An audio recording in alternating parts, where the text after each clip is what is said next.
Hello, welcome back to Melinda Thinking Out Loud. I'm Melinda, and thinking out loud. Thinking about loud. Amberlynn Reid, right? So she has had a couple videos this last week. One really got me thinking of what to talk about, and had a lot of thoughts when she's sharing about how excited she is about that she's doing well living alone and not gaining weight. She's losing weight, and I just hear a lot of excitement in her voice, kind of as if there's a trend that's not going to dip down. And I just have so many thoughts. So there's in the Amberlynn universe, there's lots of stuff about her cycle, meaning, you know, the highs and the lows and being on track, giving up, and clickbait or relationships entering the picture, different things like that, or different pointers into where in the cycle she is. And, you know, you put your life out there and people can track stuff, and it's just kind of the realistic matter of what she leans into and what she personifies. And it's always interesting to sit back and see an outside perspective on something that's in a lot of people's lives. Like, a lot of people have cycles, you know? And ironically, just realized how ironic this statement is. I think she even feeds into the cycle. Because I'm sure there's a piece of it that puts in views, or when she's doing really well, or if she's there's certain videos she can put out that draw a certain audience, and sometimes that audience stays in for a little bit. And that's, I don't think, anything new in people viewing this go round and round. So I have a history with binge eating, with disordered eating, that journey.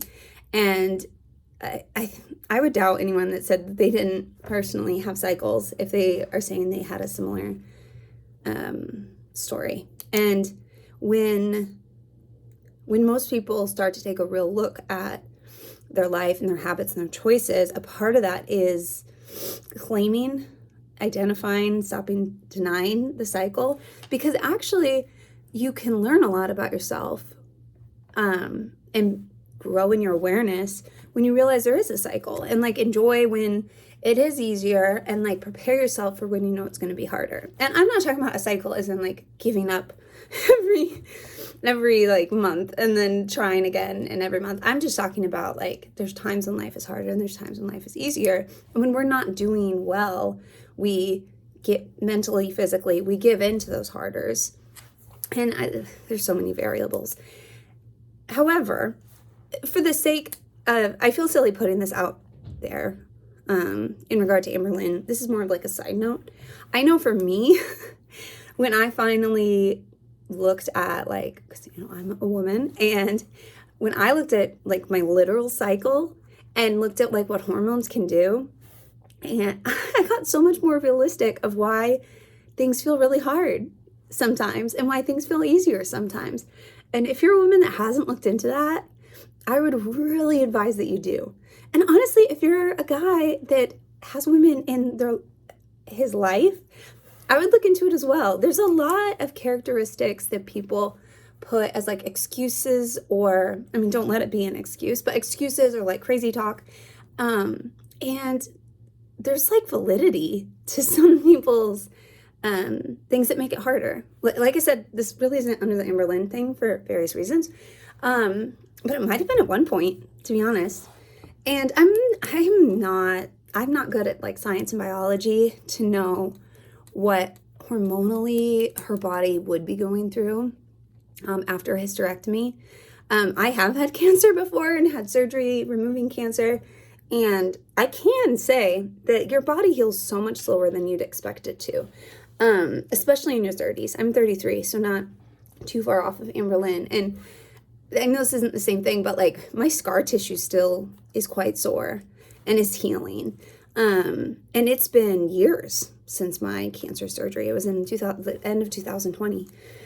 And so that kind of comes to the first theme of cycles. And that is patience.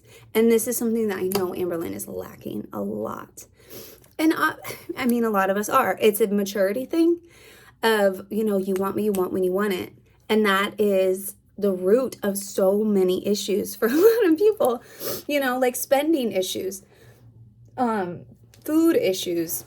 Foods that are faster to receive are usually not, like, cook and order, usually not as healthy as the foods that take longer. And that's like the tiniest little example of patience, but it's clearly such an issue for her, right? And here's the thing when it comes to mental health, which is obviously the root of like all this stuff with Amberlynn. I shouldn't say all, because there might be some physical aspects there too, but health in general, we have stuff that gets in the way of how we feel and how we think. And anyone who's done any work in their mental health is going to tell you that it takes time. And I addressed in my other video, even in her diagnosing, she doesn't allow time to pass. Like, in her therapy experiences, she's not in there long enough. And that's not, like, I know I don't know what goes on in her therapy sessions, but, like, there's just no doubt. There's no doubt that that hasn't been long enough. And just how she talks about her eating when it's good, it's all good. But when it's bad, like, it's just so clear that she's numbing.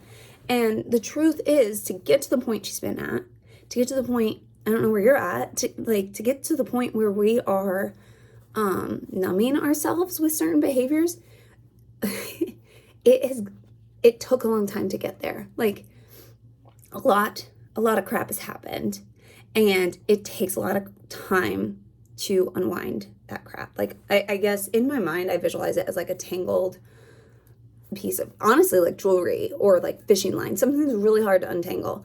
Like, you have to separate it out, and like, it just takes time. It takes time. And that's why her cycle happens with food, is among other reasons, but this is kind of one I want to look at with this in this video of mine, is that she doesn't wait long enough. She calls it a victory. I almost wish there were other words for it.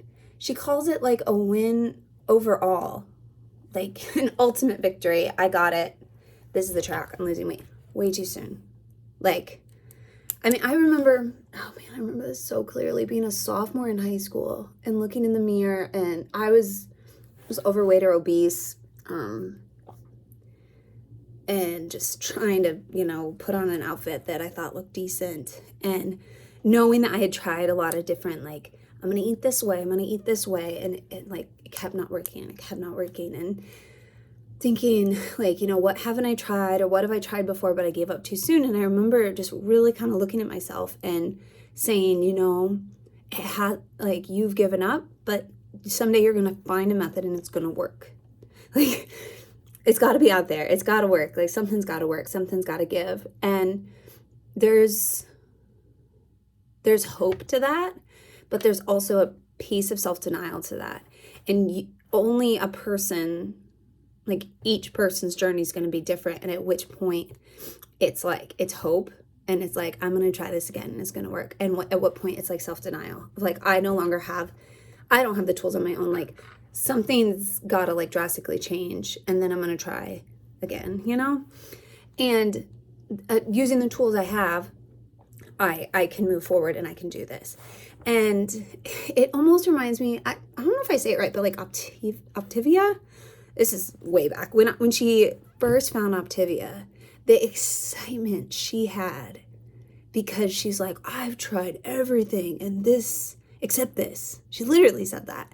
And she just she just thought she found it. Like, she thought, like, this is the key that's going to unlock this door.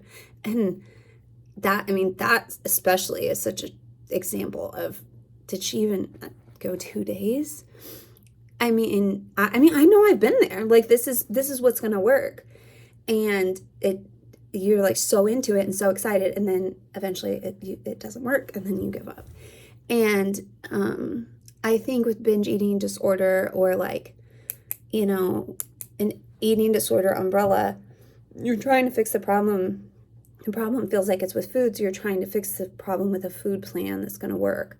And I think there is truth to, like, finding, like, a dietitian and knowing knowing more about nutrition. Sorry, there's an Amberlynn clip where she's talking about Destiny, and she's like, she doesn't understand nutrition like I do, and that's what I just thought of. But that is helpful. But it's also helpful to like get to the untangling part of like what's truly happening when you're running to the food, what's truly happening when you realize like I can't do this, when you tell yourself I can't do this. So not to sound like a pessimist, but I do not think this is gonna be end game plan for Amberlynn. I do relate that there would be a relief that she didn't move by herself, move to now live by herself, and that it wasn't all bad and just a transition into a new season that just went catastrophic. I am one of like, what's the word? I want to acknowledge that that's totally fair for her to feel. Absolutely. That doesn't mean that she's ready now to just walk into a life of consistently losing weight and it's going to be easy from now on. I think the hard thing about recovery is that it's not linear. It's up and down.